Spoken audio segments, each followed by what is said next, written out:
السلام علیکم ورحمۃ اللہ۔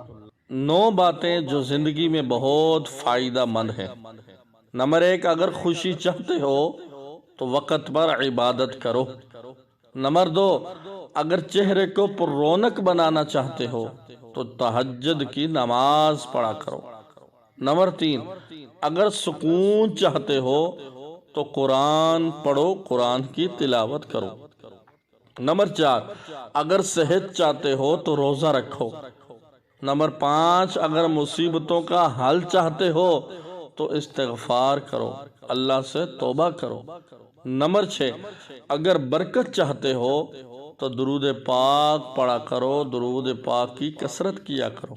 نمبر 7، اگر مشکلات ختم کرنا چاہتے ہو تو لا حول ولا قوت الا باللہ العلی العظیم پڑھا کرو۔ نمبر 8، اگر غموں سے نجات چاہتے ہو تو دعا مانگا کرو۔ اگر بغیر تھکاوٹ میں نیکیاں چاہتے ہو تو آگے شیئر کرو اور سمجھو تمہارے اور تمہارے والدین کے لیے یہ صدقہ ہے۔ اللہ ہم سب کو نیک اعمال 9 باتوں پہ، ان 9 باتوں پہ عمل کرنے کی توفیق عطا کرے۔